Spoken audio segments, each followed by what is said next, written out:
சிறப்புமிக்க இந்த சிறப்புமிக்க தி ப்ரோலிட்ரேட் ரீடர்ஸ் குரூப் அனுதினமும் அதிகாலை 4:55 மணி முதல் 6:30 மணி வரையிலும் சிஆர்பிசி கிளாஸ் நடந்துட்டு இருக்குது.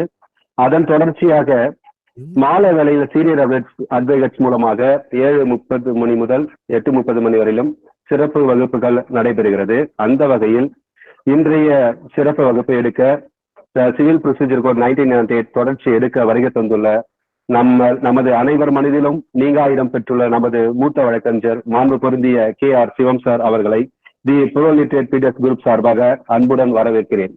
சாருக்கு ஒரு சிறிய கவிதைகள் சொல்லி வகுப்பை தொடங்கலாம்னு நினைக்கிறேன். வழக்கறிஞர் குலத்தின் இலக்கணமாகவும் வழக்கறிஞர் குலத்தின் இலக்கியமாகவும் விளங்குபவர். வழக்கறிஞர் குலத்தின் இலக்கணமாகவும் வழக்கறிஞர் குலத்தின் இலக்கியமாகவும் விளங்குபவர். கலைப்பே அறியாத சட்டத்துறை காற்றாக விளங்குபவர். கலைப்பே அறியாத சட்டத்துறை காற்றாக விளங்குபவர். இவர் பேச்சை கேட்டால் கல்லும் கனிந்துருகும் புல்லும் போர் வாளாய் மாறும். இவர் பேச்சை கேட்டால் கல்லும் கனிந்துருகும் புல்லும் போர் வாளாய் மாறும். நன்றி சார். சார் வகுப்பு ஸ்டார்ட் பண்ணிடலாம் sir. Thank you sir. Thank you sir.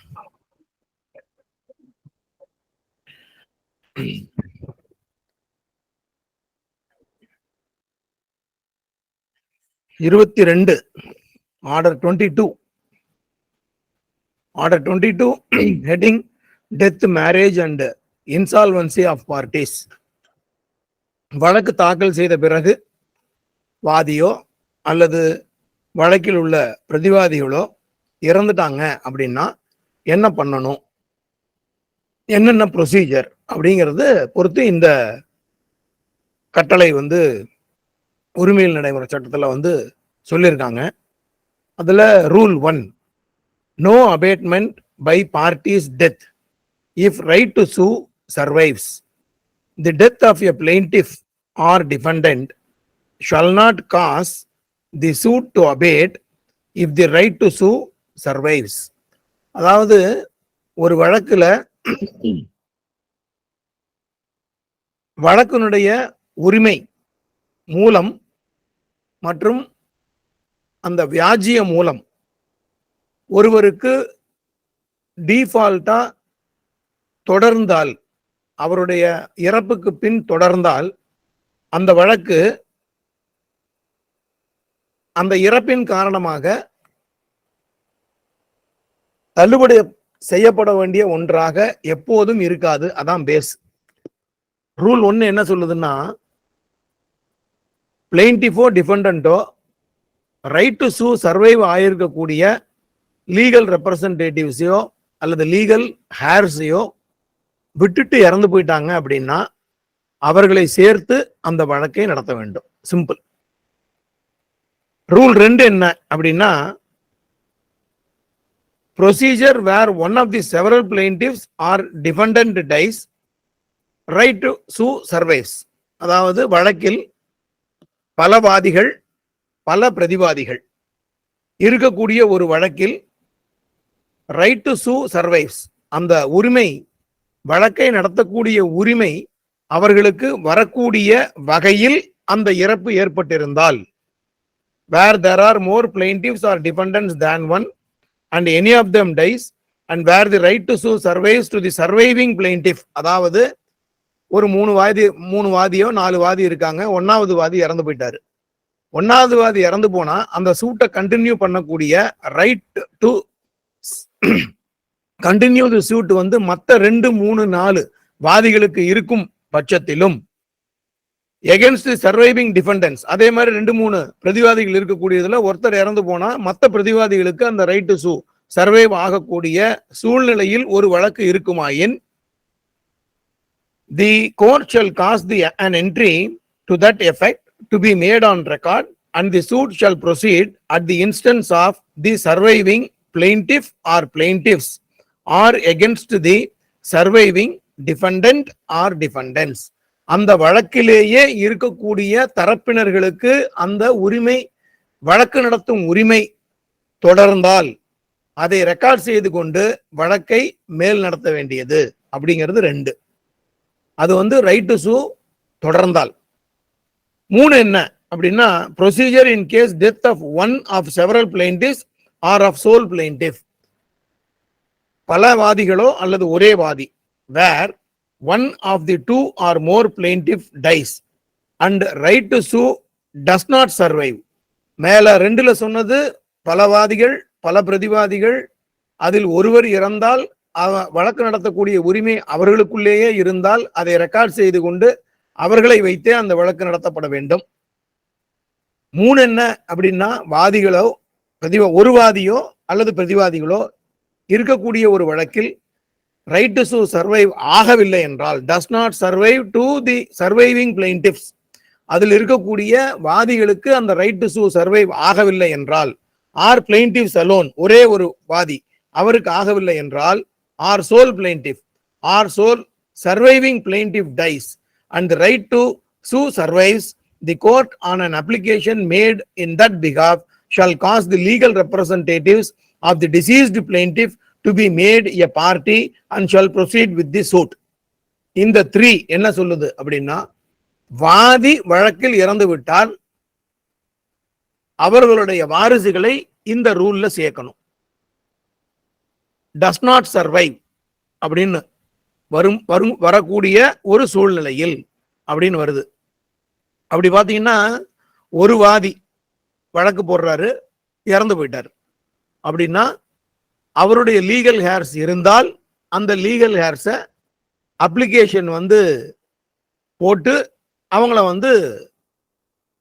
வாதிகளா அந்த வழக்கில் இம்ப்ளீட் பண்ணிக்கணும். வாதி இறந்துட்டா 22 subclass 3,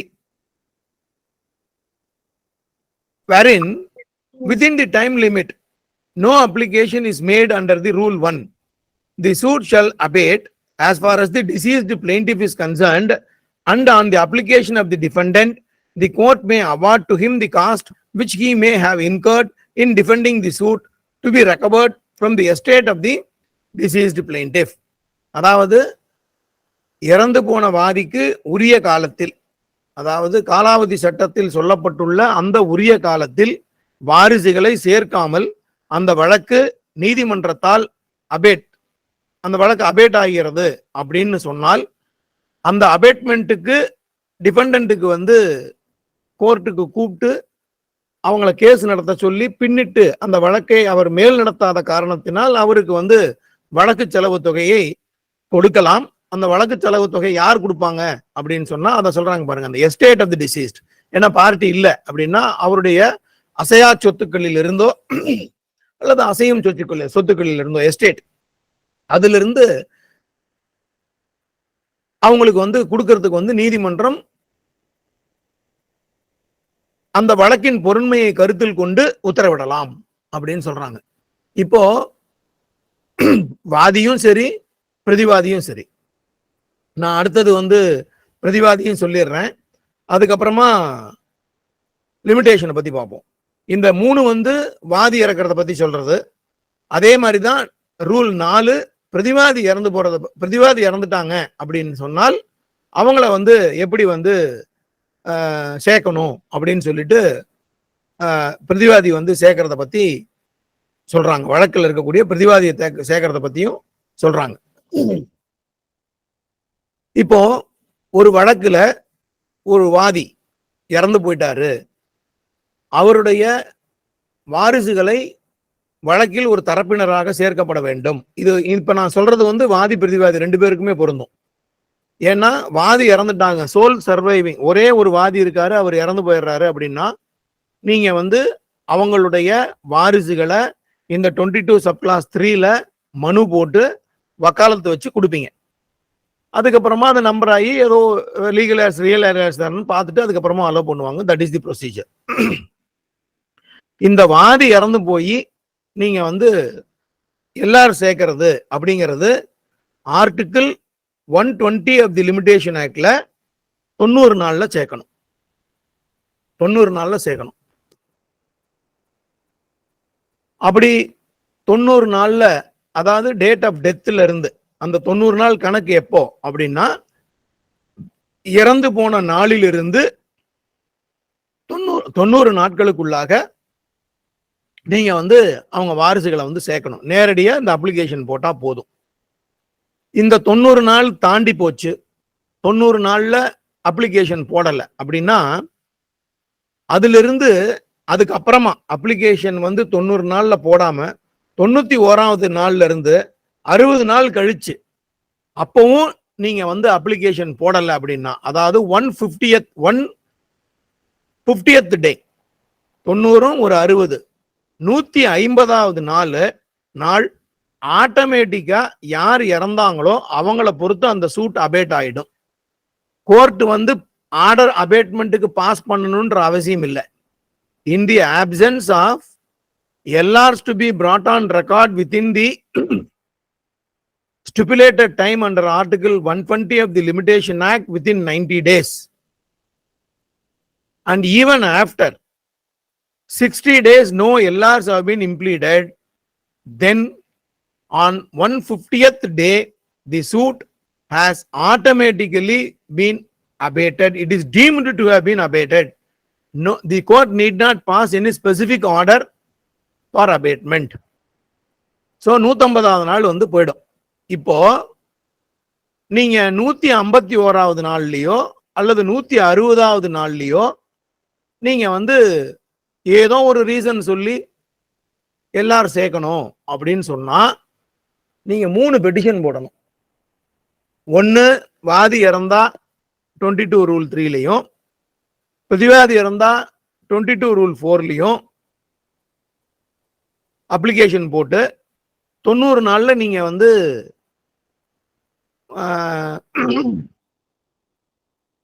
எல்லாரும் சேர்க்கல. இந்த எல்லாரும் சேர்க்காதனால 60 நாள் கழிச்சு அபேட்மெண்ட் ஆயிடுது அப்படின்னு சொன்னால் எல்லார் petition section 5 to set aside the abatement order, இந்த 3 அப்ளிகேஷனும் நீங்க போடணும். இதே 60 நாளுக்குள்ள நீங்க போடுறீங்க அப்படின்னு சொன்னால் 90 நாள்ல தாண்டி அப்ளிகேஷன் போடுறீங்க அப்படின்னா செக்ஷன் 5ல எத்தனை நாள் டிலேவோ அத்தனை நாள் delay. Section 5 with LR no abatement. But if the application is filed after 150th day, then you have to file 3 applications, one for LR and second application for section 5 and third application for setting aside the abatement order. இந்த 3 application வந்து போடணும். அந்த 90 டேஸ்ல வந்து எல்லார் சேர்க்கணுங்கிறது article 120 of limitation act. Abatement order 60 டேஸ்ல abate ஆயிடும் அப்படிங்கிறது article 121 of the limitation act. இது வந்து வாதி பிரதிவாதிகள் வந்து இறந்து போனாங்க அப்படின்னா right to sue survives and cause of action survives upon அப்படின்னு வந்தது அப்படின்னு சொன்னால் அவங்கள வந்து நீங்க வந்து வாரிசா வந்து சேர்க்கணும். அடுத்தது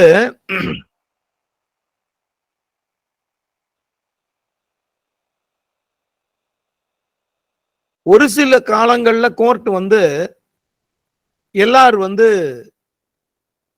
சேர்க்கணும் அப்படின்னு அவசியம் இல்லைன்னு சப்ரூல் 4ல சொல்றாங்க. The court whenever it thinks fit, இது வந்து பிரதிவாதிக்கு. The court whenever it thinks fit may exempt the plaintiff from the necessity of substituting the legal representatives of any such defendant. 2 contingency. ஒன்னு என்னன்னா, if he failed to file a written statement or who having filed it has failed to appear and contest. 2 contingencyல defendant இறந்து போயிட்டான் அப்படின்னு சொன்னால் எல்லாரும் சேர்க்க வேண்டிய அவசியம் இல்லை அப்படின்னு சொல்றாங்க. என்ன சொல்றாங்க, எப்போன்னா ரிட்டர்ன் ஸ்டேட்மெண்ட் ஃபைல் பண்ணாத பட்சத்திலையும் அதே சமயம் ரிட்டர்ன் ஸ்டேட்மெண்ட் ஃபைல் பண்ணி ட்ரையல் அப்போ பார்ட்டிசிபேட் பண்ணாம கண்டெஸ்ட் சூட்ல வந்து ஹியரிங்ல கண்டெஸ்ட் பண்ணாம இருக்கக்கூடிய ஒரு வழக்கில் எல்லாரும் வந்து சேர்க்க வேண்டிய அவசியம் இல்லை. And judgment may in such case be pronounced against the said defendant notwithstanding the death of such defendant and shall have the same force and effect as if it has been pronounced before the death took place. அந்த மாதிரி சூழ்நிலையில நீங்க எல்லாரும் சேர்க்க வேண்டிய அவசியம் இல்லை. அப்போ அந்த ஜட்ஜ்மெண்ட் வந்து சொல்றாங்க அப்படின்னால் அந்த ஜட்ஜ்மெண்ட் அவர் சொன்ன தேதி அவர் இறந்ததுக்கு அப்புறமா வந்திருக்கும். ஆனால் ஜட்ஜ்மெண்ட் சொல்லிட்டாங்கன்னா இந்த ப்ரொவிஷனுக்கு கீழே என்ன சொல்றாங்க அப்படின்னா, அந்த ஜட்ஜ்மெண்ட் இறந்ததுக்கு அப்புறம் சொல்லியிருந்தாலும் அவர் இறக்கும் போது சொன்னதாகவே கருதப்பட வேண்டும் அப்படின்னு சொல்றாங்க. என்னது, எந்த ரூல்ல இது எக்ஸெப்ஷன் அப்படின்னா, ஜெனரல் ரூல் என்ன அப்படின்னா, a degree passed against a death person is a nullity. அது ஜெனரல் ரூல். அதுக்கு எக்ஸெப்ஷன் என்னன்னா இது. இந்த மாதிரி கண்டின்ஜென்சிஸ்ல ஒரு ஜட்ஜ்மெண்ட் பாஸ் பண்ணாங்க அப்படின்னு சொன்னால் அந்த எக்ஸெப்ஷனுக்கு, அந்த ஜெனரலுக்கு இது எக்ஸெப்ஷன். இது வந்து வேலிட் டிகிரி. இது வந்து வேலிட் டிகிரி. அடுத்தது 5 சப்கிளாஸ் 5. 4ல சப்கிளாஸ் 5.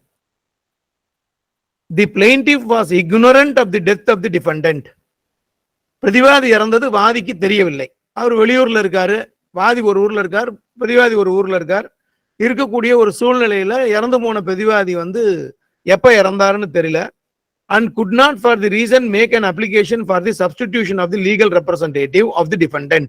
அந்த மாதிரி ஒரு சூழ்நிலையில அவர்னால உரிய நேரத்திலேயோ அல்லது உரிய டயத்திலேயோ வந்து அந்த வாரிசுகளை வந்து வழக்கில் சேர்க்க முடியாத ஒரு சூழ்நிலை ஏற்படின், under this rule within the period of the specified in the limitation act and the suit has in consequence abated, and b the plaintiff applies after the, அந்த மாதிரி தாக்கல் பண்ண முடியலன்ற சூழ்நிலையில சூட் வந்து அபேட் ஆயிடுது.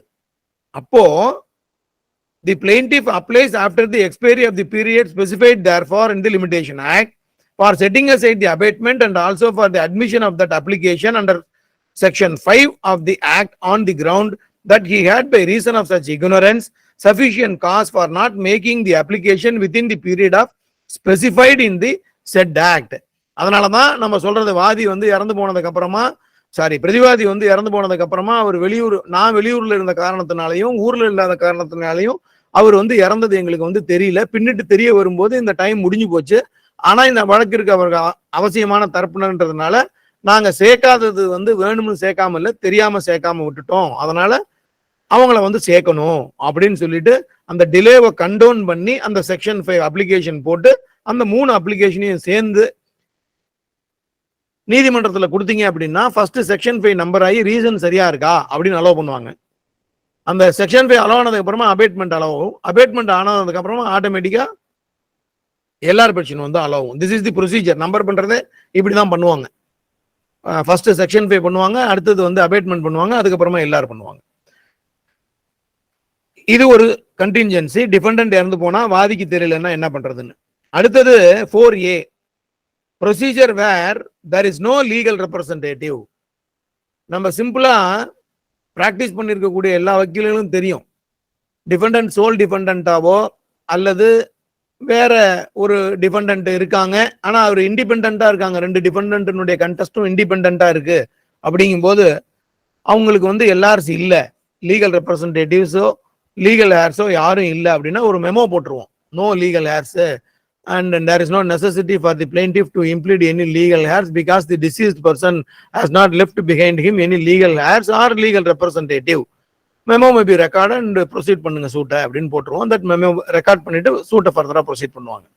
But in such contingency court என்ன பண்ணணும் அப்படின்னு சொல்றாங்க 4A ல, if in any suit it shall appear to the court that any party who has died during the pendency of the suit has no legal representative. Pending சூட்ல இறந்து போறாரு, அவருக்கு கோர்ட்டுக்கு ஏதோ ஒரு வகையில நம்ம மெமோ போடுறோம், எல்லாரும் இல்லை அப்படின்னு போடுறோம், தெரிய வந்தால் the court may on the application of any party to the suit proceed in the absence of a person representing the estate of the deceased person or may order appoint the administrator general or an officer of the court or such other person as it thinks fit to represent the estate of the deceased person for the purpose of the suit. அந்த மாதிரி no எல்ஆர்ஸ் அப்படின்னு memo போட்டு record பண்ணதுக்கு அப்புறமாவும் கூட அந்த ப்ராப்பர்ட்டியை பொறுத்தளவுக்கு வேறு யாராவது ரெப்ரசன்டேட்டிவா இருக்காங்களா அப்படின்றது கோர்ட்டுக்கு தெரிய வந்தாலோ அதை தெரியப்படுத்தினாலோ அல்லது அட்மினிஸ்ட்ரேட்டர் ஜெனரல்னா கலெக்டர், ஜெனரலா வந்து இந்த மாதிரி கேசஸ்ல வந்து டிஸ்ட்ரிக்ட் கலெக்டர் 58ல வரும், செக்ஷன் 58 சிபிசில, அவங்களுக்கோ அல்லது an officer of the court, officer of the கோர்ட்னா அட்வொகேட், அப்பாயின்மெண்ட் ஆஃப் கமிஷனர் இருக்காங்க பார்த்து, அந்த மாதிரி ஒரு அட்வொகேட்டையோ as it thinks fit to represent the estate அந்த கேஸ்ல அப்பாயின்ட் பண்ணி இறந்து போன நபருக்காக அவங்கள வந்து ரெப்ரசன்டேட்டிவா அப்பாயின்ட் பண்ணி for the purpose of the suit and any judgment or other subsequently given or made in the suit shall bind the estate of the deceased person to the same extent as he would have been bound if a personal representative of the deceased person had been a party to the suit. அதாவது நமக்கு தெரிஞ்ச வரைக்கும் இறந்து போன பிரதிவாதிக்கு வாரிசு இல்லைன்னு சொல்லி memo போட்டு ரெக்கார்ட் பண்ணி ஒரு ஜட்ஜ்மெண்ட் சொல்லிட்டாங்க அப்படின்னு சொன்னால், பின்னிட்டு இறந்து போன நபருக்கு வேறு ஒரு வாரிசு அல்லது லீகல் ரெப்ரசன்டேட்டிவ், அதாவது லீகல் ரெப்ரசன்டேட்டிவ் அப்படின்னு தான் சொல்றாங்களே தவிர லீகல் ஹேர்னு சொல்லல. லீகல் ஹேர்னா வாரிசு, வாரிசா வர்றாங்க. ஆனா லீகல் ரெப்ரசன்டேட்டிவ் அப்படிங்கிற டெஃபினிஷன் சிபிசில பாத்தீங்க அப்படின்னா இங்க லீகல் ஹேர் சேர்க்கணும்ன்ற அவசியம் இல்லை. எல்ஆர் அப்படின்னு தான் சொல்றோம். எல்ஆர்னா லீகல் ரெப்ரசன்டேட்டிவ். லீகல் ரெப்ரசன்டேட்டிவ்னா என்ன டெஃபினிஷன் அப்படின்னா one who meddles with the property, அதுதான் definition. One who meddles with the property, he may be a third party, he need not necessarily be a legal heir for the deceased person. அதான் அதனாலதான் அந்த டெஃபினிஷனுக்கு ஏத்து இங்க வர்றாங்க. அப்போ இந்த எஸ்டேட்டுக்கு court legal hair இல்லைன்னு சொல்லி ஒரு ஒரு ஆபீசர், அந்த அதுல 3 contingency, representative or advocate, administrator general or an officer of the court அப்படிங்கிற ஒருத்தவங்களை அப்பாயிண்ட் பண்ணி representing for the estate appoint பண்ணி ஒரு ஜட்ஜ்மெண்ட் சொல்லிட்டாங்க அப்படின்னு சொன்னால், பின்னிட்டு நான் லீகல் ஹேர் ஒருத்தன் இருக்கங்க என்னை சேர்க்காம கேஸ் போட்டு இந்த மாதிரி டிகிரி வாங்கிட்டாங்க அப்படின்னு நீங்க சொல்ல முடியாது. ஏன்னா the deceased person to the same extent as he would have been bound if a personal representative of the deceased persons had been a party to the suit. அந்த மாதிரி இருந்திருக்கிற ஒரு பார்ட்டியா இருந்து ஒரு ஜட்ஜ்மெண்ட் சொன்னால் என்ன எஃபெக்டோ அந்த எஃபெக்ட் அந்த ஜட்ஜ்மெண்ட்டுக்கு உண்டு. எதை பொறுத்துன்னா எஸ்டேட்டை பொறுத்து, நாட் பார்ட்டிஸ். டிசீஸ்டுன்னு வந்துட்டாங்க அப்படின்னு சொன்னாலே எல்லா டிகிரியுமே வந்து எஸ்டேட்டை தான் பைண்ட் பண்ணும், எஸ்டேட்டை தான் கவர்ன் பண்ணும். இண்டிபெண்டா வரக்கூடிய ஆக்டுக்கு அது எல்ஆர்ஸுக்கு வந்து அது வராது எப்பவுமே. டிசீஸ்ட் அப்படின்னு சொன்னாலே லெஃப்ட் வித் எஸ்டேட், அதை பொறுத்து தான் ரெப்ரசன்டேட்டிவ், அதை பொறுத்து தான் டிகிரி எஃபெக்டிவா இருக்கும். அப்போ அந்த எஸ்டேட்டை பொறுத்து அவர் வந்து நான் என்ன ஜட்ஜ்மெண்ட் பாஸ் பண்ணாங்களோ அது வந்து எஸ்டேட் வந்து என்ன ஜட்ஜ்மெண்ட் அது அவரையும் பைண்ட் பண்ணும். though he is not a party to the proceedings, when the court appointed a representative for the deceased estate and pronounced the judgment, in the absence no LRs have been left out by the deceased defendant அப்படின்னா that judgment is binding upon the representative or the legal heir. Subsequently if he comes to court to set aside or any other thing that has been made by the court, it is binding upon him. அதான் 4A. அதுலயே 2, before making an order under this rule the court may require notice of the application, ஆடியோ ஆல்டர்பரட்டம். அதாவது யார் இருக்காங்கன்னு தெரிஞ்சதுன்னா அவங்களுக்கு அனுப்பிச்சு அவங்க வர்றாங்களான்னு பார்க்கணும். அதே மாதிரி யாரை ரெப்ரசன்டேட்டிவா அப்பாயிண்ட் பண்றாங்களோ அவங்களுக்கு அந்த எஸ்டேட் பேர்ல எந்த விதமான ஒரு அட்வர்ஸ் ஒரு இதுவும் இல்லாம ப்ராப்பரா இருக்கக்கூடிய பர்சனை வந்து அப்பாயிண்ட் பண்ணணும் அப்படிங்கிறது வந்து இந்த ரூல்ல எப்படி அப்பாயிண்ட் பண்ணணும்னு சொல்றாங்க. தேவைப்பட்டால் அப்பாயிண்ட் பண்ணலாம், அப்படி தேவைப்படும் பட்சத்தில் யார் அப்பாயிண்ட் பண்ணணும் அப்படின்னும் அதுல வந்து 2:2ல வந்து சொல்லிடுறாங்க. Next rule 5, 22 rule 5, determination of question as to legal representative. அதாவது சேர்த்திருக்கக்கூடிய வாரிசுதாரர்கள், சொத்துக்குரிய வாரிசுதாரர்கள் லீகல் ரெப்ரசன்டேட்டிவ் முறையானவர்களா, யாரையாவது விட்டுட்டீங்களா, தவறான நபர்களை சேர்த்துள்ளீர்களா அப்படிங்கிறத பொறுத்து அந்த 22 ரூல் 3, 22 ரூல் 4 அப்ளிகேஷன்ல எப்படி டிசைட் பண்ணும். வேர் A question arises as to whether any person is or is not the legal representative, is or is not the legal representative. வாரிசு அல்லது வாரிசு இல்லையா of a deceased plaintiff or a deceased defendant, வாதியா இருந்தாலும் சரி பிரதிவாதியா இருந்தாலும் சரி. Such question shall be determined by the court. அதுல order போடணும். அந்த கவுண்டர் அதனால தான் போடுறது. இன்னார் விட்டுட்டாங்க, இன்னார் சேர்க்கல, இன்னார்லாம் இருக்காங்க, இல்ல இவர் வந்து தவறா சேர்க்கப்பட்டிருக்கார், இவருக்கு அந்த சொத்துக்கும் சம்பந்தம் இல்லை அப்படின்னா அதை பொறுத்து கோர்ட் வந்து யார் ரியல் ஹேர்ஸ் அவர் ரியல் ரெப்ரசன்டேட்டிவ் அப்படின்னு டிசைட் பண்ணி அதில் ஆர்டர் பண்ணணும். Provided that where such question arises before the appellate court. அந்த வாரிசு சேர்க்கறத பொறுத்த அளவுக்கு அப்பீல் கோர்ட்ல அந்த மாதிரி ஒரு சூழ்நிலை வந்ததுன்னா அது அப்பீல் கோர்ட் டிசைட் பண்ணணுன்ற அவசியம் இல்லை. ஆப்ளிகேஷன் அந்த அந்த என்கொயரியை கீழ்கோர்ட்டுக்கு அனுப்பிச்சு கீழ்கோர்ட்டு அதை விசாரிச்சு தேவைப்பட்டா எவிடன்ஸ் எடுத்து அதனுடைய ஃபைண்டிங்ஸை அப்பலேட் கோர்ட்டுக்கு அனுப்பிச்சா அதை வச்சு அப்பலேட் கோர்ட் வந்து ஃபர்தரா ப்ரொசீட் பண்ணிக்கலாம் அப்படின்னு சொல்லிட்டு அந்த ப்ரொவிசோ கிளாஸ்ல இருக்கு. அப்பலேட் கோர்ட்டும் டிசைட் பண்ணலாம், பட் இந்த ப்ரொவிசோ கீழேயும் வந்து நீங்க வந்து அனுப்பலாம் அப்படின்னு இருக்கு. ஆர்டர் 41 வரும்போது அதுக்கு ஒரு கிளாஸ் இருக்கும். அப்ப நான் அதை வந்து சொல்றேன். அடுத்தது 6, no abatement by reason of death after hearing. அதாவது இது என்ன சொல்லுது அப்படின்னு பாத்தீங்க அப்படின்னா, ட்ரையல் கன்க்ளூட் ஆயிடுச்சு, ஆர்குமெண்ட் பேசியாச்சு, ஜட்ஜ்மெண்ட் சொல்ல போறாங்க. ஜட்ஜ்மெண்ட் சொன்ன தேதியில வாதியோ பிரதிவாதியோ இறந்து போயிடுறாரு.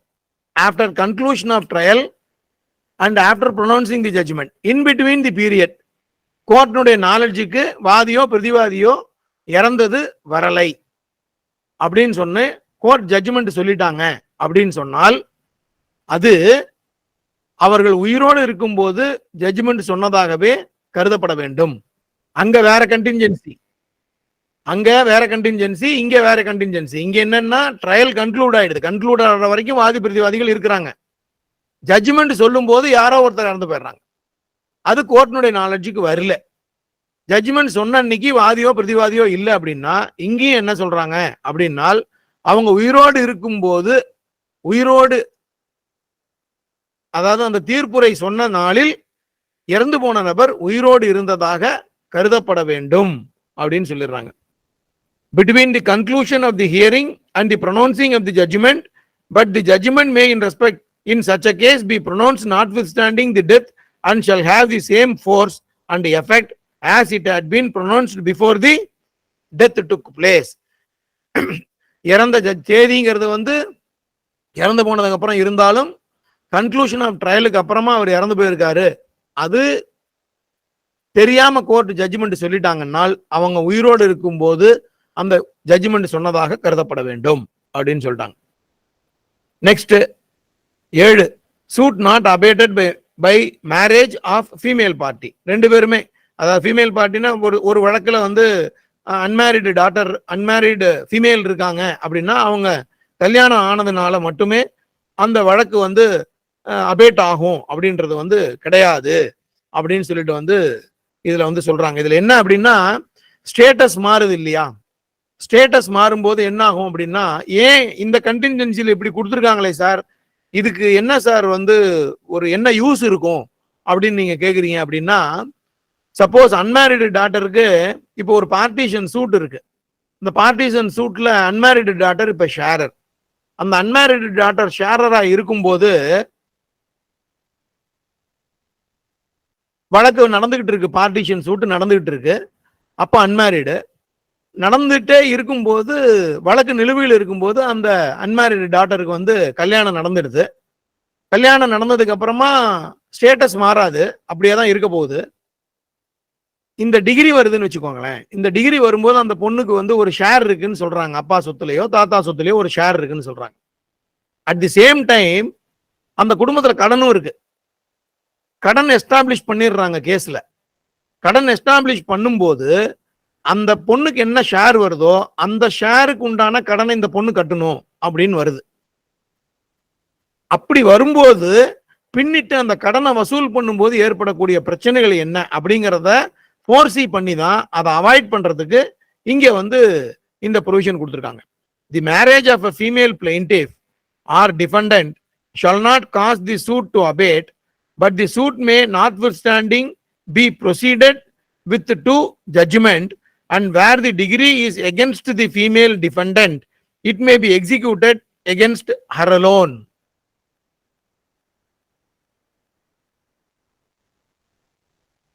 ஒரு இந்த கடன் சம்பந்தப்பட்ட சொன்ன பாத்தீங்களா, அதுல கல்யாணம் ஆகி போயிட்டு போனதுக்கு அப்புறமா கல்யாணம் ஆனதுக்குனால அந்த டிகிரி ஆயிருக்கு, அவங்களுக்கு எகென்ஸ்ட் அந்த டிகிரி ஆயிருக்குன்னா அந்த டிகிரியில இருக்கக்கூடிய அந்த கடன் தொகையை தீர்ப்பதற்கு அவர்கள் மட்டுமே பொறுப்பாவார்கள்.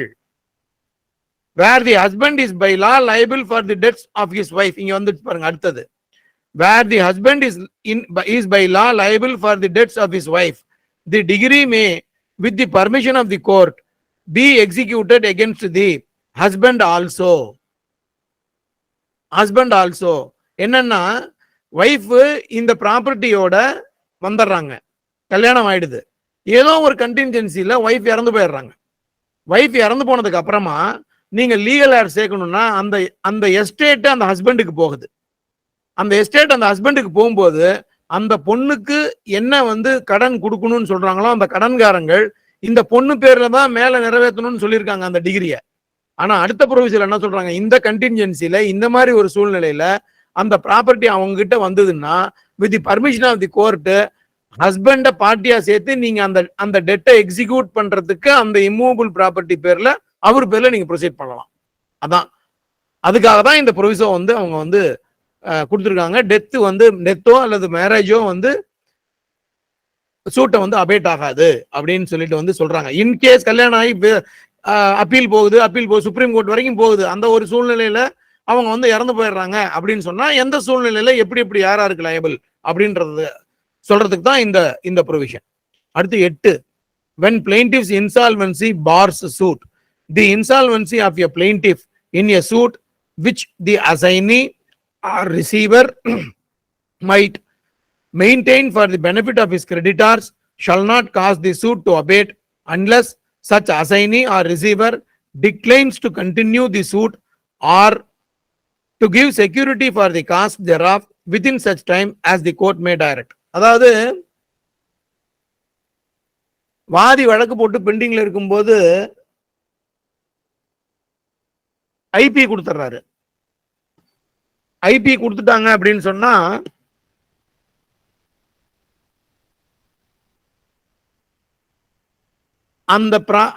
அந்த வழக்கில் இருக்கக்கூடிய எஸ்டேட் எப்ப ஐபி கொடுக்குறாங்களோ, ஐபி கொடுத்துட்டாங்க அப்படின்னா டிஃபால்ட்டா அந்த ஐபியில் இருக்கக்கூடிய இம்மூவபிள் ப்ராப்பர்ட்டி அபிஷியல் ரிசீவர்கிட்ட வெஸ்ட் ஆயிடும்.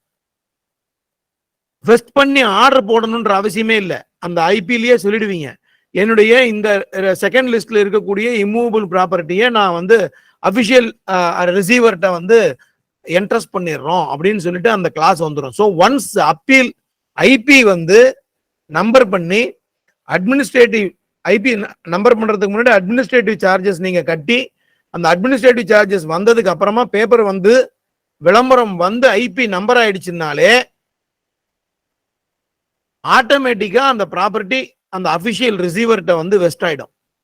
அபிஷியல் ரிசீவர்கிட்ட வெஸ்ட் ஆயிடுச்சுன்னா இன்கேஸ் பிளெயின்டிஃப் இறந்தாலும் சரி, யாரு ரெப்ரசன்டேட்டிவ் அப்படின்னா அங்க எல்லார் அப்படின்னு வரும்போது பாத்தீங்கன்னா சொன்ன ஒன் ஹூ மெடில்ஸ் வித் தி ப்ராப்பர்ட்டின்னு சொன்னோம் இல்லையா, இங்கே இந்த official receiver since insolvency proceedings have been taken by the plaintiff, he meddles with the immovable property of that plaintiff.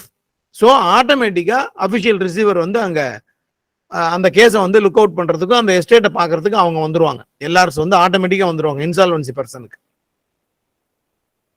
In case அந்த யாரும் வந்து பண்ணல அப்படின்னு சொன்னால் அதற்கு உண்டான செக்யூரிட்டியை வந்து கொடுக்கணும்.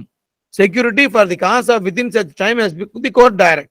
அந்த மாதிரி ஒரு கண்டின்ஜென்சில செக்யூரிட்டி யார் கொடுக்கணும்னா அந்த அபிஷியல் ரிசீவர் கொடுக்கணும். ஏன்னா அந்த ஓஆர் தான் வந்து அந்த ப்ராப்பர்ட்டியினுடைய ஒரு trustee holder. He is answers, he will be answerable for the debtors of the insolvent person. அவங்க தான் அதுக்கு வந்து பொறுப்பு. அதனாலதான் அங்க அதுல கொடுக்குறாங்க. இதை கண்டினியூ பண்றதுக்கு கோர்ட் ஏதாவது ஆர்டர் போட்டு செக்யூரிட்டி கொடுக்கணும்னா அவங்க கொடுக்கணும்.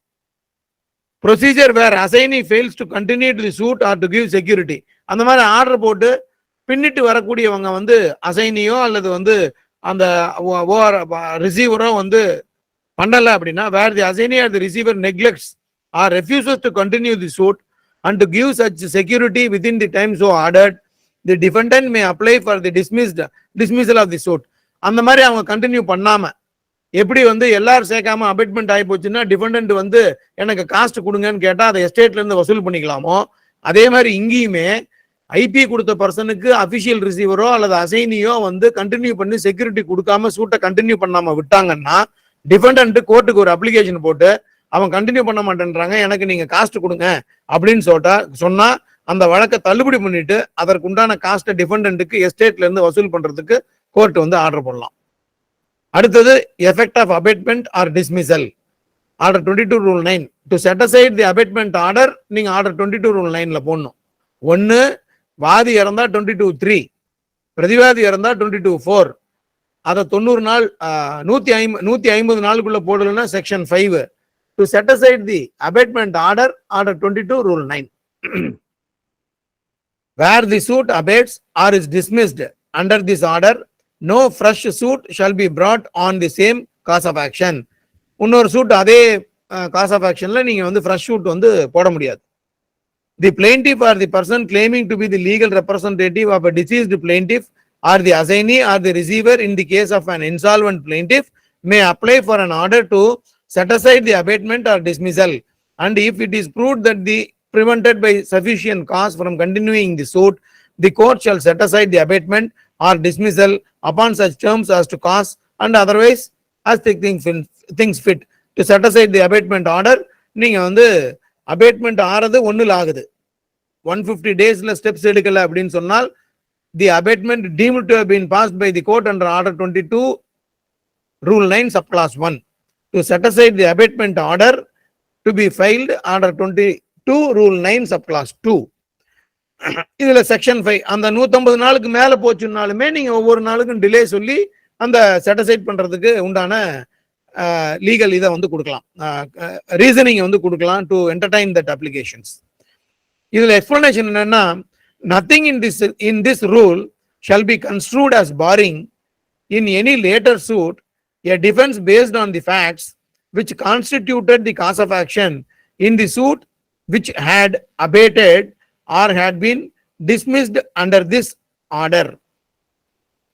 Nothing in this rule shall be construed as barring. சப்சிக்வெண்டா வரக்கூடிய சூட்ல இந்த மாதிரி ஒரு டிஸ்மிசல் வந்து ஆச்சு அப்படின்னு சொன்னால் in any later suit பின்னாடி போடக்கூடிய வழக்குகளில் a defense based on the facts which constituted the cause of action in the suit which had abated or had been dismissed under this order. இதுல பாஸ் பண்ணிருக்கக்கூடிய அதாவது official ரிசீவரோ அசைனியோ இன்சால்வன்ட் person insolvency ஆகக்கூடிய வாதிக்கு அந்த வழக்கை தொடராமல் செக்யூரிட்டியும் கொடுத்து அதை வந்து செக்யூரிட்டி கொடுக்காம இன்ட்ரெஸ்ட் இல்லாம விட்டுட்டாங்கன்னா டிஃபெண்டன்ட்டுக்கு காஸ்ட் கொடுத்து டிஸ்மிசல் பண்ணக்கூடிய ஒரு ஆர்டரும் அல்லது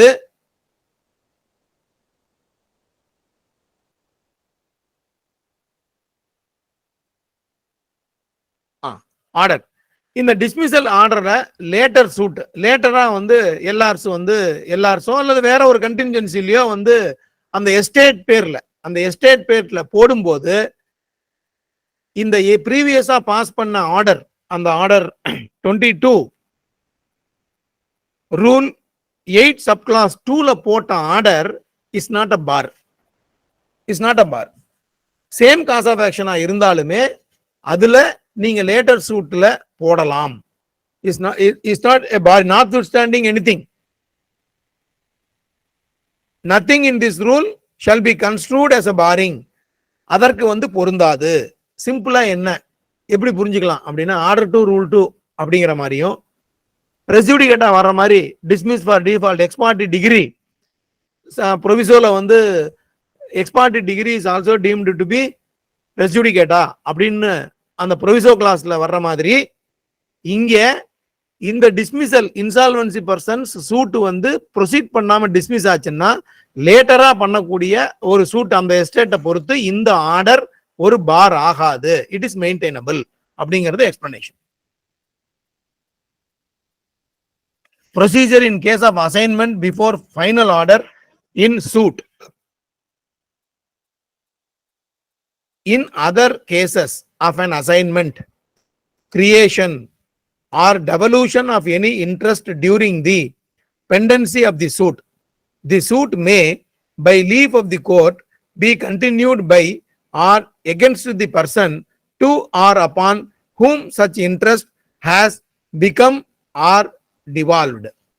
என்ன சார் இது அப்படின்னு கேட்டீங்கன்னா, வழக்கு நிலுவையில் இருக்கு, வாதி வழக்கு போட்டிருக்காரு, வழக்கு வாதி டிபெண்டன்ஸ் பேர்ல போட்டுட்டு இருக்கும்போது பெண்டிங் சூட்ல வாதி அந்த வழக்கு சொத்தை வித்துட்டார்.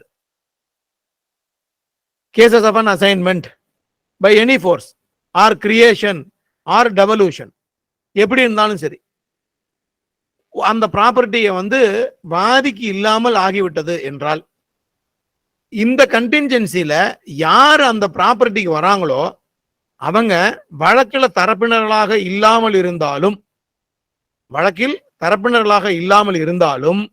அவங்க டெவல்யூஷன் ஆஃப் இன்ட்ரெஸ்ட், நான் வாங்கிட்டேன் அதனால என்னைய வாதியா இந்த வழக்கில் சேர்த்துக்குங்க அப்படின்னு இந்த 22 ரூல் 10 சப்கிளாஸ் 1ல நீங்க அப்ளிகேஷன் போட்டால் உங்களை வாதியா சப்ஸ்டிடியூட் பண்ணிக்குவாங்க. வாதியா செகண்ட் வாதியா உங்களை சப்ஸ்டிடியூட் பண்றதுக்கு இதுல ஒரு வாய்ப்பு இருக்கு. வாதியா நீங்க சேர்த்துக்கலாம். எப்படி அப்படின்னா, இப்போ வாதி இருக்காரு, பிரதிவாதி வழக்கு போடுறாரு, பிரதிவாதி வழக்கு போடும்போது பிரதிவாதி பெண்டிங் சூட்ல வித்தர்றாரு அப்படின்னா வாதிக்கு என்ன ஆப்பர்ச்சுனிட்டி? வாங்கினவன வழக்குல டிஃபெண்டண்டா சேர்க்கறது. அது நமக்கு எல்லாருக்கும் தெரியும். அதே சமயம் வாதியை வித்துட்டாருன்னு வச்சுக்கங்க. இப்ப இந்த கேஸ்ல ஒரு கேஸ்ல வாதி வழக்கு போடுறாரு, டிஃபெண்டன்ட் அது ஏன் சொத்துன்னு கண்டெஸ்ட் பண்றாரு. வாதி அந்த சொத்தை வழக்கு நிலுவையில் இருக்கும்போது வித்துட்டார். அவர் வாதி வழக்கு நிலுவையில் வித்துட்டார் அப்படின்னு சொன்னால் அவர் கேஸ் நடத்தணுன்ற அவசியம் இல்லை. அவர் கேஸ் நடத்தாமே வழக்கு தள்ளுபடியாக போயிடும். ஆனால் வழக்கு நிலுவையில் இருக்கும்போது இன்னொரு கிரைய பத்திரமோ அல்லது வேறு ஏதோ ஒரு ஆவணம் ஏற்பட்டிருக்கும் போது புதுசா அதுக்கு இன்னொரு வழக்கு ஒன்னா பிரதிவாதி போடணும், அப்படி இல்லைன்னா வாங்கினவன் போடணும். இதை அவாய்ட் பண்றதுக்கு தான் எப்படி வாதி வழக்கு போட்டு நிலுவையில் இருக்கும்போது பிரதிவாதி சொத்தை வித்தா டிஃபெண்டன்ட சேர்க்கிறோமோ அதே மாதிரி வாதி வழக்கு போட்டுட்டு வாதியே வித்துட்டாரு அப்படின்னு சொன்னால் பிரதிவாதியே அவரும் போடலாம், வாங்கினவரும் என்னை சேர்த்துங்கன்னு போடலாம்.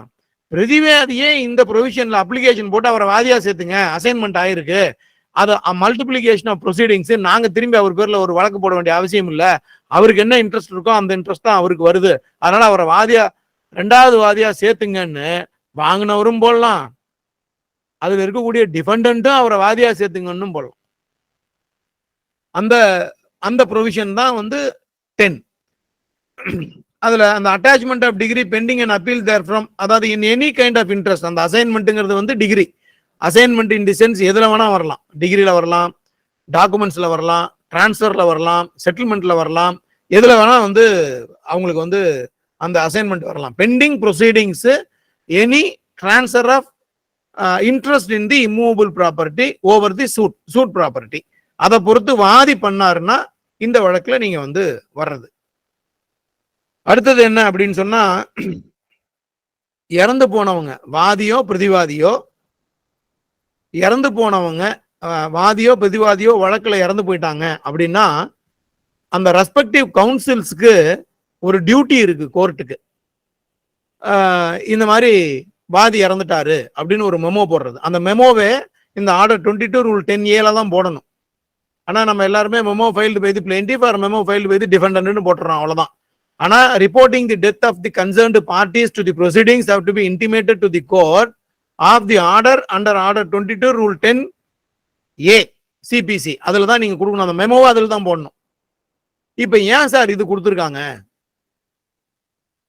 இது இந்த ப்ரொவிஷன் எதுக்கு அப்படின்னு சொல்லி கேட்டீங்க அப்படின்னா, இட் இஸ் எ டியூட்டின்னு சொல்லிட்டாங்க. It is advocates duty. இது என்ன அப்படின்னா, வாதியோ பிரதிவாதியோ வக்காலத்து இருக்கிற வரைக்கும் தான் உங்களுக்கும், அதாவது அவன் உயிரோடு வக்காலத்து கொடுத்து அவன் உயிரோடு இருக்கிற வரைக்கும் தான் உங்களுக்கும் அவனுக்கும் கான்ட்ராக்ட். என்ன கான்ட்ராக்ட்? வக்கீல் கிளைண்ட் அப்படின்ற கான்ட்ராக்ட். அப்ப இந்த கான்ட்ராக்ட்ல வக்காலத்து கொடுத்த கட்சிக்காரர் இறந்து போயிட்டாருன்னா உங்களுடைய வக்காலத்து சீஸ் ஆயிடுது. அப்போ உங்க வக்காலத்து சீஸ் ஆயிடுச்சுன்னா you are no longer a counsel for the suit on the death of your client. அப்படின்னா you have no locus standi. அப்போ நம்ம எப்படி பண்றது அப்படிங்கிறது அந்த ஒரே ஒரு பர்பஸுக்கு தான் சொல்றாங்க. வக்காலத்து உங்களுக்கு கொடுத்து உங்களுடைய கிளைண்ட் இறந்து போன அன்னைக்கு உங்களுடைய வக்காலத்து சீஸ் ஆயிட்டாலும் கூட இதுக்கு மட்டும் உங்க வழக்கறிஞருக்கு டியூட்டி இருக்கு. இத கோர்ட்டுக்கு இன்ஃபார்ம் பண்ற வரைக்கும் உங்களுக்கு அந்த ரிலேஷன்ஷிப் கண்டினியூ ஆகும். whenever a pleader appearing for a party to the suit comes to know or the death of a party, he shall inform the court about it, and the court shall thereupon give notice to such death to the other party, and for this purpose the contract between the pleader and the deceased party shall be deemed to subsist. இந்த பர்பஸுக்கு மட்டும் inform பண்றது வரைக்கும் அந்த வழக்கறிஞருக்கு duty இருக்கு. இது it is the duty. இத வழக்கறிஞர் சொல்லணும் கோர்ட்டுக்கு. இறந்து போயிட்டாங்கன்னா வழக்கறிஞர் சொல்லணும். எப்ப டியூட்டின்னு சொல்லிட்டாங்களோ, சொல்லலன்னா நெக்லிஜென்ஸ் வரும். நெக்லிஜென்ஸ் வரும், ஷர்க்கிங் ஆஃப் ரெஸ்பான்சிபிலிட்டி வரும், ப்ரொஃபஷனல் நெக்லிஜென்ஸ் வரும். ஒரு வார்த்தை, ஒரு சின்ன வேலை, இறந்து போனவன் எனக்கு தெரியாதுங்கன்னு வக்கீல் சொல்லவே முடியாது. எப்ப அவருக்கு தெரியுதோ அதை சொல்லணும், கோர்ட்ல சொல்லணும் அப்படிங்கிறது இந்த ரூல்ல சொல்லியிருக்காங்க. அதே மாதிரி ஆர்டர் 11 ரூல் 11 சூட் ப்ரொசீடிங்ஸ்ல இந்த மாதிரி வாதி பிரதிவாதிகள் இறந்து விட்டார்கள் என்னால் இந்த ஆர்டர். இங்கெல்லாம் நல்லா இருக்காங்க சார், அப்பீல்ல செத்து போயிட்டாங்க, அங்க என்ன சார் பண்றது அப்படின்னா, இந்த rule 11 application of order to appeals. In the application of this order to appeals so far as may be, the word plaintiff shall be held to include an appellant, the word defendant a respondent, and the word suit is appeal. இங்க எங்கெல்லாம் வாதி, இங்க எங்கெல்லாம் பிரதிவாதி, இங்க எங்கெல்லாம் suit அப்படின்னு இந்த ஆர்டர்ல சொல்லியிருக்காங்களோ அது அப்படியே 41க்கு அப்ளை ஆகுது. எப்படின்னா அப்பல்லண்ட், ரெஸ்பாண்டன்ட், அப்பீல். அப்ப ஆர்டர் 22 அப்பீலுக்கும் பொருந்தும். 11 கீழே அனைத்தும் இது பூராவுமே இதுல சொல்லிருக்கக்கூடிய ப்ரொவிஷன்ஸ் பூராவுமே அப்பீலுக்கும் பொருந்தும். 11. அடுத்தது 12 application of orders to proceedings. Nothing in rules 3, 4, 8 shall apply to proceedings in execution of an order, degree or order. Order 22ல சொல்லியிருக்கக்கூடிய 3, 4. 3 என்ன? வாதி செத்து போறது. 4 என்ன? பிரதிவாதி செத்து போறது. 8 என்ன? இன்சால்வன்சி கீழே ஆர்டர்ஸ் பாஸ் பண்றது. இந்த மூணுக்குமே டிகிரி பாஸ் பண்ணி எக்ஸிக்யூட் பண்ணும்போது எக்ஸிகியூஷன் ப்ரொசீடிங்ஸுக்கு இது மூணும் பொருந்தாது. ஆர்டர் 22 எக்ஸிகியூஷனுக்கு பொருந்தாது. வாதியாவே இருக்காரு, பிரதிவாதியாவே இருக்காரு, வழக்கு நடத்தி முடிக்கிற வரைக்கும். அப்பீல் கிடையாது. இல்லடா அப்பீல் போயிட்டு வந்ததுக்கு அப்புறமா நிறைவேற்று மனு போடுறீங்க. நிறைவேற்று மனு போடும்போது வாதி நிறைவேற்று மனு போட்டு மணி டிகிரியில எக்ஸிகியூஷனுக்கு வரும்போது இபி போடும்போது பிரதிவாதி இருக்கிறார். இபி போடும்போது பிரதிவாதி இருக்கிறார். அதுல ஏதோ பணம் கொஞ்சம் கட்டிட்டு இருக்காரு, ஆனா டிகிரி முழுசா சாட்டிஸ்ஃபை ஆகல அப்படின்னு சொன்னால் அந்த சூழ்நிலையில அந்த ஜேடி கடனாளி இறந்து விட்டாரானால் அவருடைய லீகல் ரெப்ரசன்டேட்டிவ எந்த ப்ரொவிஷனுக்கு கீழே சேர்க்கிறது அப்படின்னா ஆர்டர்ல எதுவுமே இல்லை. சிபிசி ஆர்டர்ல எதுவுமே இல்லை. செக்ஷன் 50 சிபிசில தான் நீங்க இபி போடும்போது ஜேடி இருந்து அவருக்கு சமன் சர்வாயி அவர் அப்பியர் ஆகி பார்க்ல ஏதோ ஒரு பணம் கட்டிக்கிட்டு வந்து டிகிரி சாட்டிஸ்ஃபை ஆகிறதுக்கு முன்னாடி இறந்துட்டாரு அப்படின்னு சொன்னால் செக்ஷன் 50 கீழே அவருடைய எல்ஆர்ஸ் நீங்க வந்து இபில வந்து சேர்க்கணும். இபில சேர்க்கணும். இதே டிகிரி ஆயிடுச்சு இபிக்கு முன்னாடி செத்து போயிட்டாரு அப்படின்னு சொன்னால் செக்ஷன் 52 கீழே அவங்கள வந்து சேர்க்கணும். இந்த ரெண்டு கண்டின்ஜென்சி, இது ரெண்டுமே ஜேடிக்கு, இது ரெண்டும் ஜேடிக்கு. இதே டிகிரி ஆனதுக்கு அப்புறமா வாதி செத்து போயிட்டார், டிகிரி ஆனதுக்கு அப்புறமா வாதி நிறைவேற்று மனு போட்டு நிறைவேற்று மனு பெண்டிங்ல இருக்கும் போது செத்து போயிட்டார் அப்படின்னா section 50 section 52 it is intended only for JDs, that is respondent judgment debtors, அவங்களுக்கு தான். நிறைவேற்று மனு பண்ணக்கூடிய டிகிரி ஹோல்டர் இருக்காரு பாத்தீங்களா, டிகிரி ஹோல்டர் நீங்க எல்லாரும் சேர்க்கணும் அப்படின்னு சொன்னால் ஒன்ஸ் டிகிரி ஆயிடுச்சு அப்படின்னு சொன்னீங்கன்னா அந்த டிகிரியை வச்சு நீங்க ஒரு சக்சஷன் சர்டிபிகேட் வாங்கணும். அந்த டிசீஸினுடைய எஸ்டேட்ல மூவபிள் ப்ராப்பர்ட்டிக்கு டிகிரியா இருக்கக்கூடியதை வச்சு சக்சஷன் சர்டிபிகேட் யாரெல்லாம் எல்ஆர்ஸ் அப்படின்னு சொல்லி அந்த சக்சஷன் சர்டிபிகேட் வாங்கி அந்த சக்சஷன் சர்டிபிகேட்டை வச்சுதான் நீங்க அதுல சொல்லிடுவாங்க, அந்த சக்சஷன் சர்டிபிகேட்ல யார் எல்ஆர்ஸ் சொல்லிடுவாங்க. அத நீங்க வந்து எக்ஸிக்யூட்டிங் கோர்ட்ல கொடுத்து 151 அப்ளிகேஷன் போட்டு அந்த டிகிரி ஹோல்டருக்கு வாரிசு சேர்க்கணும். இது பெண்டிங்ல இருக்கும். நிறைவேற்று மனு போடும்போது டிகிரி ஹோல்டர் இபி போட்டு பெண்டிங்ல இருந்தாலும் இதான் ப்ரொசீஜரு. டிகிரி வாங்கிட்டு இபி போறதுக்கு முன்னாடி செத்து போயிட்டாருனோ எல்ஆர்ஸ் வந்து சக்சஷன் சர்டிபிகேட் வாங்கி தான் இபி போட முடியும், இபி போட முடியும். ஸோ எக்ஸிகியூஷன் ப்ரொசீடிங்ஸுக்கு order 22 is not applicable, order 22 is not applicable and section 5 is also not applicable for execution. Order 21, order 21 கிடையாது. இது ஆர்டர் 22.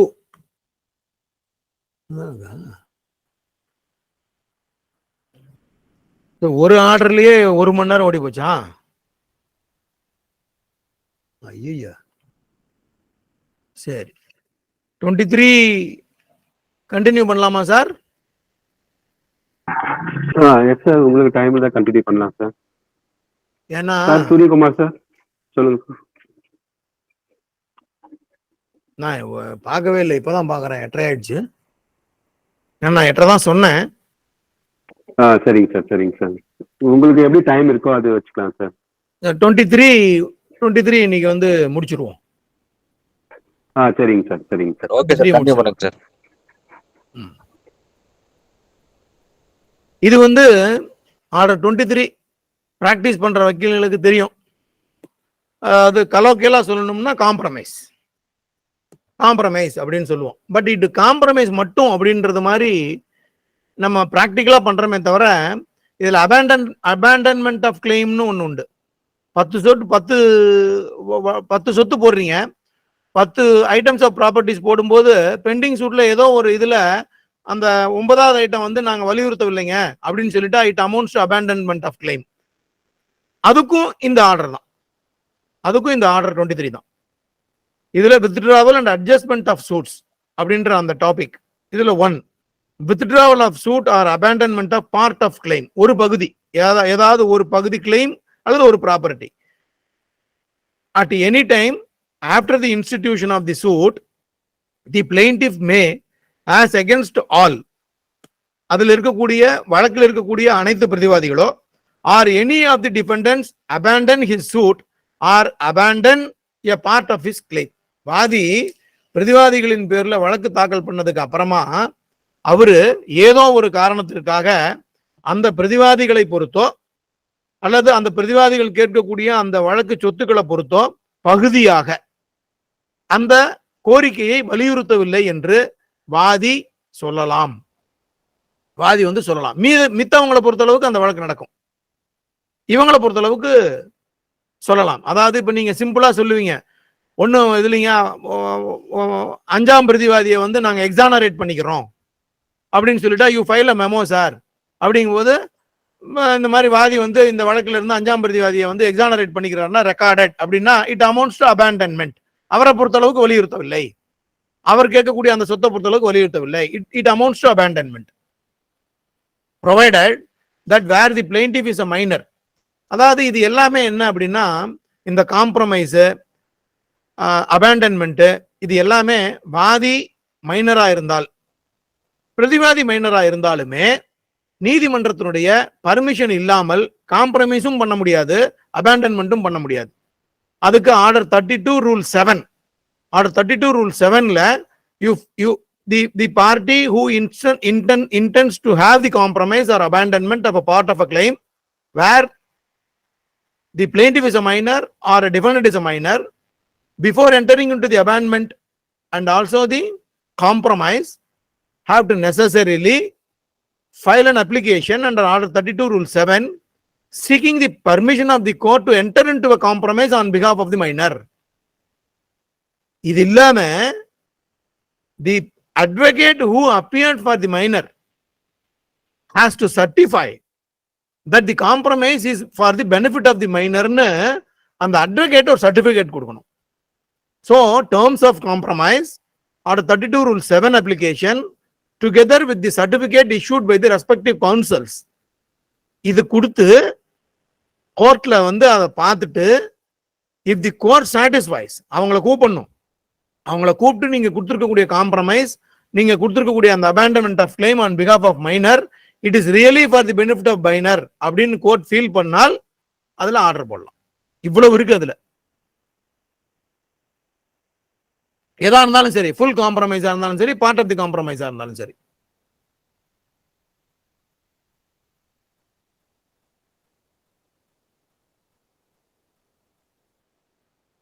அடுத்தது, where the plaintiff abandons any suit or part of any claim under rule 1 or withdraws from the suit any part of the claim or with the permission of referred to in sub rule 3, he shall be liable for such cause. அதாவது abandon பண்ணாலும் சரி, காம்ப்ரமைஸை பொறுத்தளவுக்கு பெருசா வராது. நீங்க சூட்டை withdraw பண்றோம் அல்லது நாங்க அபேண்டன் பண்றோம் அப்படின்னு சொல்லி ஒரு அப்ளிகேஷன் வந்து கோர்ட்ல கொடுக்குறோம் அப்படின்னு சொன்னால் கோர்ட் அதை கன்சிடர் பண்ணி டிஃபெண்டன்ட்டுக்கு ஹார்ட்ஷிப் இருக்கு அப்படின்றத கன்சிடர் பண்ணாங்கன்னா அந்த அப்ளிகேஷனை வந்து அலோவ் பண்ணும்போது காஸ்ட் வந்து கொடுக்கலாம் அப்படின்னு சொல்லிட்டு இந்த ரூல்ல வந்து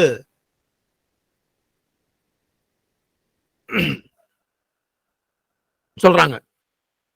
அடுத்தது 5, nothing in this rule shall be deemed to authorize the court to permit one of the several plaintiffs to abandon a suit or part of a claim under sub rule 1 or to withdraw under sub rule 3 any suit or part of a claim without the consent of the other plaintiffs.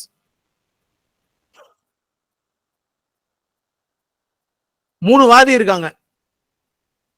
மூணு வாதி இருக்கும்போது ரெண்டு பேர் என்ன பண்றாங்கன்னா, ஒரு part of கிளைமையோ அல்லது சூட்டையோ நாங்க வந்து நடத்தல, இல்லாட்டி நாங்க வந்து வரல அப்படின்னு சொல்லும் போது, இல்லாட்டி ஒரு காம்ப்ரமைஸ் போடுறாங்க அப்படின்னா, அபேண்டன்மெண்ட் போடுறாங்கன்னா, மேல சொன்ன மாதிரி நீங்க வந்து ஆர்டர்ஸ் அதுல வந்து போட முடியாது.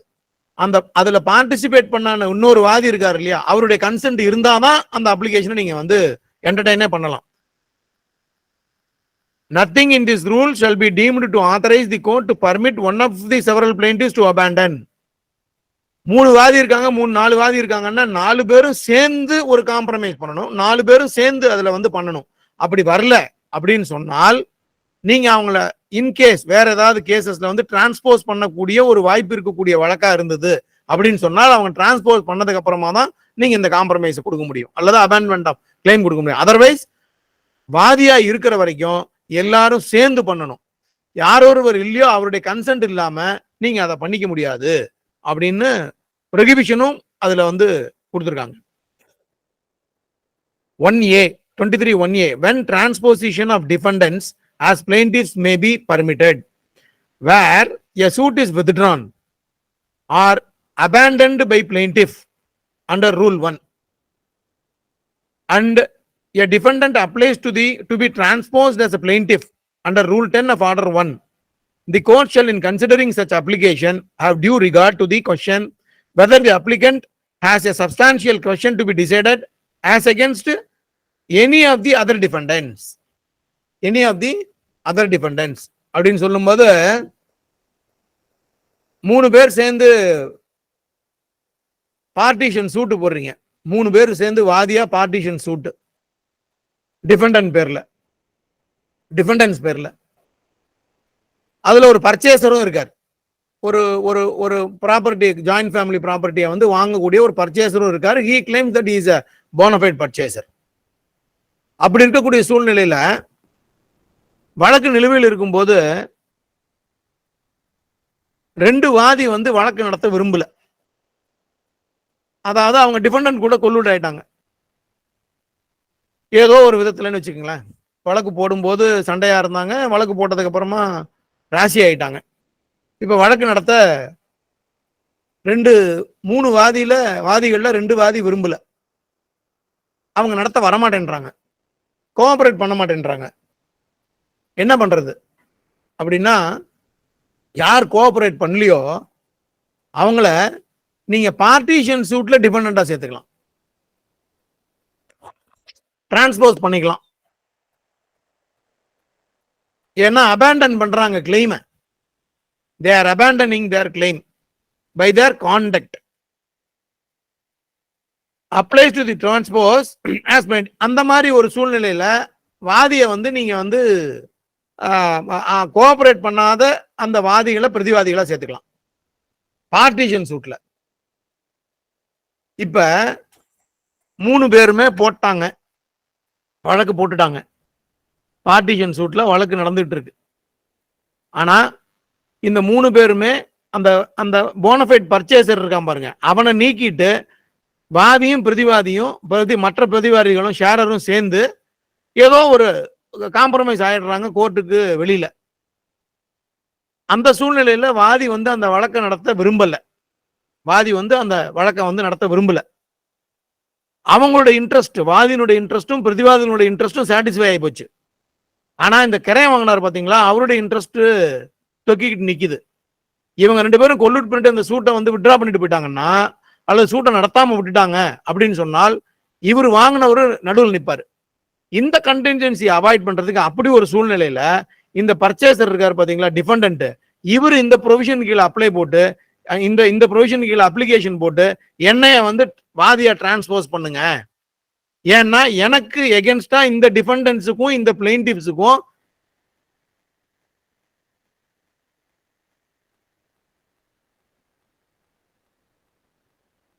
such application have due regard to the question whether the applicant has the substantial question to be decided as against any other defendants. அந்த டிஃபெண்டன்ஸ் கீழையும் இந்த வாதி கீழையும் அவங்களுக்குள்ள பண்ணிக்கிட்டாங்களே தவிர எனக்கு இன்னும் தீர்க்கப்பட வேண்டிய பிரச்சனை இருக்கிறது. அதனால என்னை வாதியா டிரான்ஸ்போஸ் பண்ணுங்க, அந்த வாதிகளை பிரதிவாதியா டிரான்ஸ்போஸ் பண்ணுங்கன்னு சொல்லி அந்த கேஸ்லயே அவருடைய ரெமடி அவர் தேடிக்கலாம். இதான் நான் முதலே சொன்னேன். வித்துட்டாங்க அப்படின்னு சொன்னால் அவரும் இதுலதான் அப்ளிகேஷன் போடுவார், என்னைய வந்து கண்டினியூ பண்ணுங்க சூட்ட அப்படின்னு சொல்லிட்டு. பிரதிவாதியும் தெரிஞ்சுது அப்படின்னு சொன்னால் இதன் கீழே தான் அவரை வாதியா சேர்த்துங்க அப்படின்னு அவங்களும் அப்ளிகேஷன் போடுவாங்க. அதே மாதிரி limitation law not affected by the first suit. இந்த 23(2) என்ன அப்படின்னா, ஒரு சூட்டு போட்டு காம்ப்ரமைஸ் பண்ணிக்கிறீங்க, அல்லது ஒரு சூட்டு போட்டு அபேண்டன் ஆகி போச்சு, ஒரு பார்ட் கிளைம் வந்துடுச்சு, உங்களுக்கு வந்து சூட்டை வித்ட்ரா பண்றதுக்கு பர்மிஷன் கொடுத்துட்றாங்க. பர்மிஷன் கொடுத்துட்டு வேற ஒரு சூழ்நிலையில திரும்பி ஒரு கேஸ் போட வேண்டியது வந்தால் நீங்க லிமிடேஷனை இந்த அபேண்டன் ஆனதுல இருந்தோ அல்லது உங்களுக்கு பர்மிஷன் கொடுத்த காலத்துல இருந்தோ லிமிடேஷனை வந்து நீங்க வந்து எடுத்துக்க முடியாது. அந்த சூட்டு போடாட்டி என்ன லிமிடேஷனோ அதுதான் உங்களுக்கு லிமிடேஷன் சப்சிக்வெண்ட் சூட்டுக்கு. இந்த இந்த ப்ரொசீடிங்ஸ் வந்து லிமிடேஷனை சேவ் பண்ணாது. 23(2). அடுத்ததுதான் 23(3). இதுதான் அந்த காம்ப்ரமைஸ். அது முன்னாடி சொன்னது பூராமே abandonment, part of settlement and withdrawal of the suit, withdrawal of the suit. On the withdrawal of the suit, due to any technical defect, due to any formal defect, the suit must be filed by reason of some formal defect. Or, adan 3, 23, 3, that the suit must fail by reason of some formal defect, or that there are sufficient grounds for allowing the plaintiff to institute a fresh suit for the subject matter of a suit or part of a claim.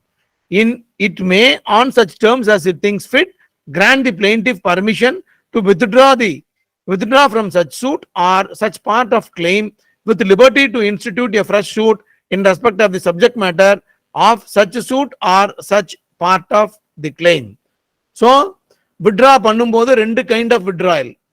ஒன்னு order 23 rule 1 subclass 3ல நீங்க வந்து withdrawal application போடும்போது any reasons that has been canvassed apart from the formal defect நீங்க போடுறீங்க அப்படின்னு சொன்னால் எப்பவுமே நெசசரியா நீங்க with the அந்த withdrawal அப்படிங்கிறதுல உங்களுடைய பிரேயர்ல எப்படி இருக்கணும் இந்த இதுல வரும்போது அப்படின்னு சொன்னால் permission to withdraw the suit with the liberty to file a fresh suit on the same cause of action. இங்கதான் பிரச்சனையே வரும். ஒரு சில கண்டின்ஜென்சிஸ் பாத்தீங்க அப்படின்னு சொன்னால் வித்ட்ராயலுக்கு வந்து பர்மிஷன் கொடுக்கக்கூடிய சூழ்நிலை இருக்கும். அதே சமயம் liberty to file a fresh suit on the same cause of action கொடுக்க முடியாத ஒரு பொருண்மைகள் இருக்கும். அதை தான் கன்சிடர் பண்ணுவாங்க. with the liberty to file a fresh suit on the same cause of action கொடுக்க முடியுமா அல்லது சிம்பிளி வித்ட்ராயல் வந்து கொடுக்க முடியுமா? அப்ப சிம்பிளி வித்ட்ராயல் கொடுத்துட்டாங்க அப்படின்னு சொன்னால் சப்சிக்வெண்ட் சூட் போடுறது பெரிய கேள்விக்குறியா இருக்கும். அதே காஸ் ஆஃப் ஆக்ஷனா இருந்தால். அதே சமயம் with the liberty to file a fresh suit on the same cause of action சொல்லிட்டா 2 கீழே ஆட்டோமேட்டிக்கா அந்த லிமிடேஷனுக்குள்ள நீங்க வந்துடுவீங்க. ஸோ அப்படி அப்ளிகேஷன் போடும்போது இது ரெண்டையும் பார்த்துட்டு அந்த வித்ட்ராயல் வந்து நீங்க வந்து கோர்ட்ல வந்து கொடுக்கணும். as far as abandonment and withdrawal அதுதான் வந்து 2 வரைக்கும்.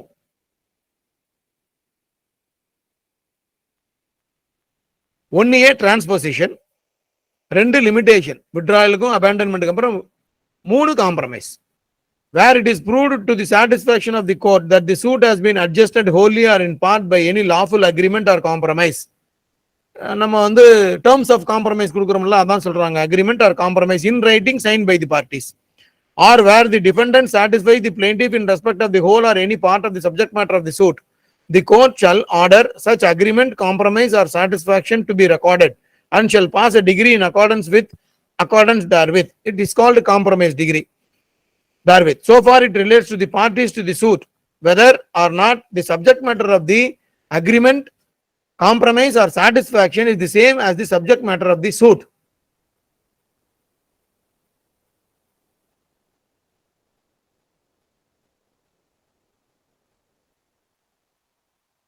இதுல எல்லாருக்குமே இந்த காம்ப்ரமைஸ் பண்ணும்போது அக்ரிமெண்ட் காம்ப்ரமைஸ் எல்லாமே கொடுக்கும்போது என்ன பெரிய சந்தேகம் வரும் அப்படின்னா, சூட் ப்ராப்பர்ட்டியை பொறுத்த அளவுக்கு மட்டும்தான் காம்ப்ரமைஸ் பண்ணிக்க முடியுமா, அக்ரிமெண்ட் வந்து பண்ணிக்க முடியுமா? இப்போ சூட் ப்ராப்பர்ட்டியில இல்லாம ஒரு ப்ராப்பர்ட்டி இருக்கு, அதுலயும் காம்ப்ரமைஸ் வந்து நம்ம பண்ணிக்கிட்டோம். அந்த ப்ராப்பர்ட்டியும் இந்த காம்ப்ரமைஸ் கீழே கொண்டு வந்து இந்த சூட்டுல ப்ராப்பர்ட்டியா இல்லாத ப்ராப்பர்ட்டியும் காம்ப்ரமைஸ்ல கொண்டு வந்து காம்ப்ரமைஸ் பண்ணிக்க முடியுமா அப்படின்னா பண்ணிக்க முடியும். நீங்க சூட் ப்ராப்பர்ட்டியா அந்த ப்ராப்பர்ட்டியை கேஸ்ல சேர்த்து தான் காம்ப்ரமைஸ் பண்ணணும் இல்ல, அதான் later part. The court shall order such agreement, compromise or satisfaction to be recorded and shall pass a degree in accordance therewith, so far as it relates to the parties to the suit, whether or not the subject matter of the agreement or compromise or satisfaction is the same as the subject matter of the suit. இருக்கணும்ன்ற அவசியம் இல்லை.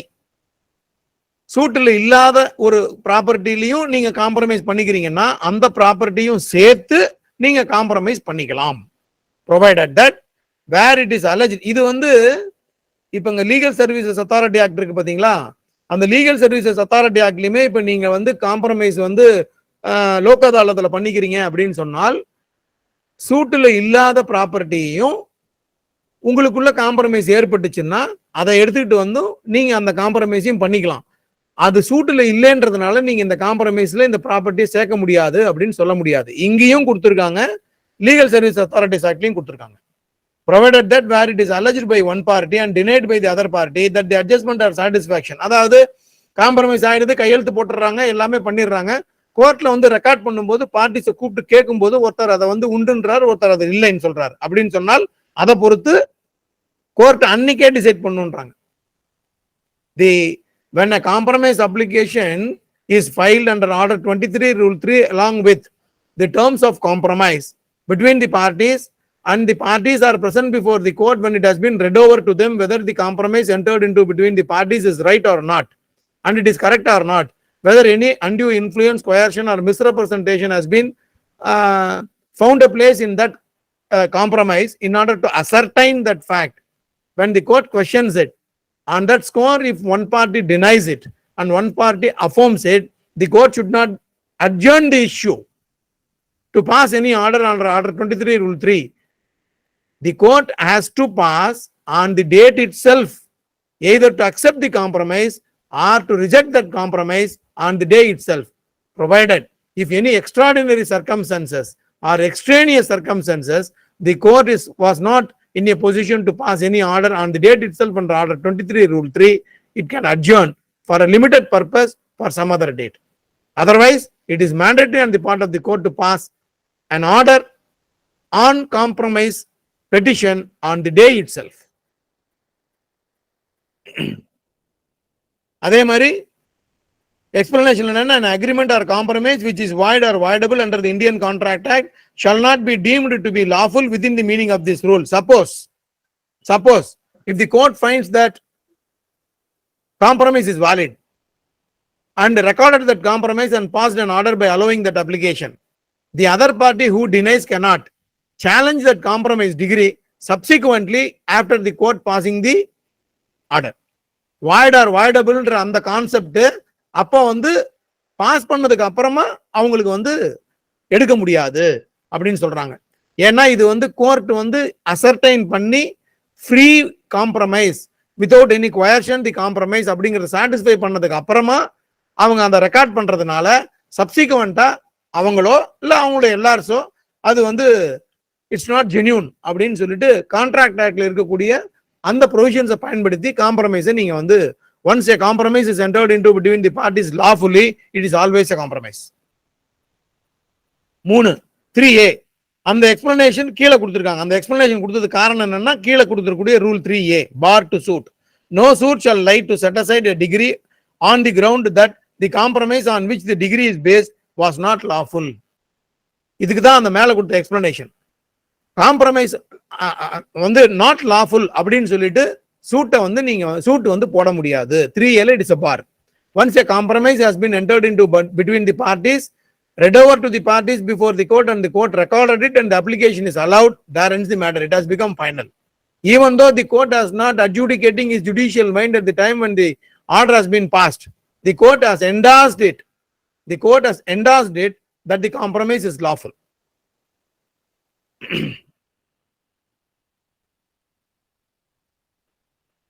அதே மாதிரி 3B இப்ப சொன்னது பூராமே இண்டிபெண்டா வந்து contest பண்ணிருக்கக்கூடிய ஃபைல்ல இருக்கக்கூடிய சூட்டு.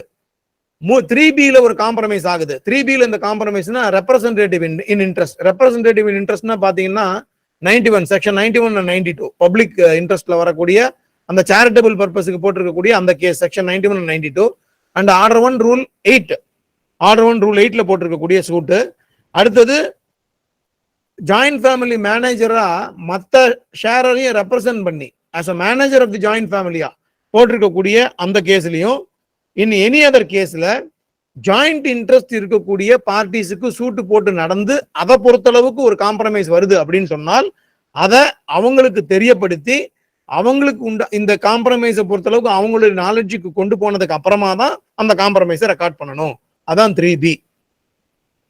இன்னும் சொல்ல போனா ஆர்டர் 1 ரூல் 8ல வந்து நீங்க டிபெண்டன்ட் வந்து ரெப்ரசன்டேட்டிவ் கெப்பாசிட்டியில வாதியும் பிரதிவாதியும் இருக்காங்கன்னா 2 பப்ளிகேஷன் கொடுப்பீங்க.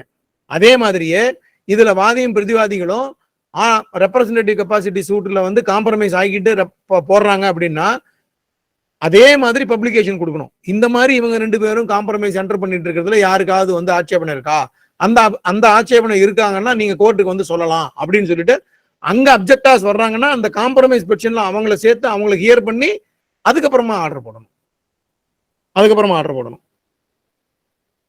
அதே மாதிரி nothing in this order shall apply to any proceedings in any execution of the degree or order. அதாவது இந்த காம்ப்ரமைஸ் டிகிரியில ஏதாவது வந்து கோர்ட் மூலியமா வந்து நம்ம இந்த டிகிரியை வந்து நிறைவேற்றிக்கணும் அப்படிங்கிற மாதிரி இருந்தாலோ அல்லது அந்த காம்ப்ரமைஸ்ல சொல்லியிருக்கக்கூடிய அதை பொறுத்து நிறைவேற்றுகள் இருந்தாலோ இந்த காம்ப்ரமைஸ் டிகிரியை எப்படி கோர்ட் வந்து லீகலா வந்து கண்டெஸ்ட்ல பாஸ் பண்ணும்போது ஒரு டிகிரி இருக்குமோ அந்த டிகிரியை போலவே இந்த காம்ப்ரமைஸ் டிகிரியும் தேவைப்பட்டால் நீதிமன்றத்தின் மூலமாக நிறைவேற்றி கொள்ளலாம் அப்படிங்கிறது கடைசி.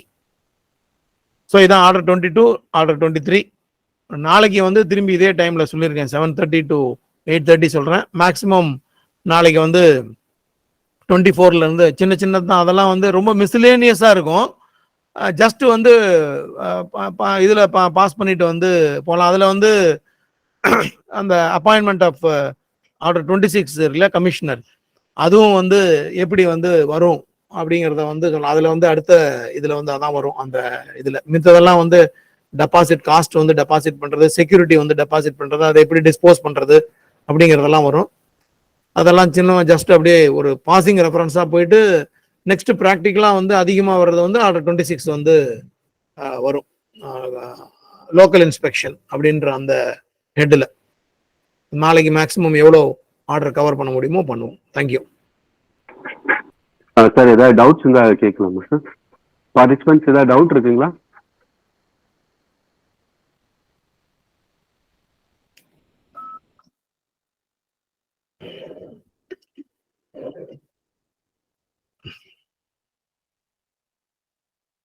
காளிதாஸ்